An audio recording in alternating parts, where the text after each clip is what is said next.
Penjelasan fitur realisasi pendapatan. Alur proses realisasi pendapatan dimulai seperti alur proses pada fitur realisasi secara umum. Pendapatan yang dapat direalisasikan adalah pendapatan yang telah dibuat rencana pendapatannya.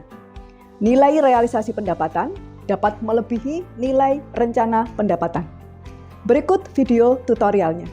Langkah pertama, bendahara atau staf masuk atau login ke dalam akun iRecam.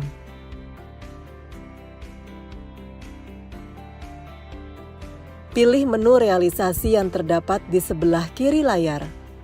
Kemudian pilih opsi pendapatan yang terletak tepat di bawah menu realisasi. Selanjutnya, pilih menu tambah berwarna hijau di sebelah kiri menu log. Akan terlihat menu utama untuk pengisian sumber dana nota pendapatan yang berdasar kepada yang dipilih pada saat pembuatan pagu indikatif pendapatan oleh kepala madrasah dan juga kolom tipe kas. Pada kolom tipe kas, terdapat 4 opsi, yakni tunai, rekening bank, KKP atau kartu kredit pemerintah, dan juga kantor pelayanan perbendaharaan negara atau KPPN. Berikutnya, pilihan nomor rekening otomatis tersambung dengan yang terdata dari portal BOS. Masukkan nilai pendapatan. Untuk madrasah negeri, pada umumnya dana BOS yang diterima adalah sebesar yang dicairkan sendiri oleh madrasah untuk kebutuhannya selama beberapa periode, khususnya MTSN.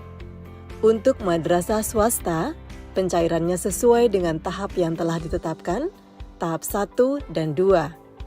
Dana pada umumnya senilai 50%, 50%.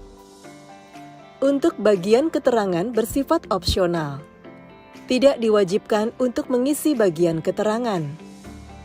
Pemberitahuan data berhasil disimpan akan muncul di kanan atas layar ketika menu simpan telah dipilih dan menunggu persetujuan kepala madrasah.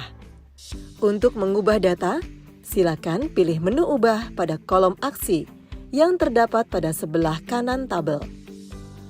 Apabila terlalu banyak kesalahan, maka dapat memilih menu hapus. Demikian penjelasan untuk fitur realisasi pendapatan.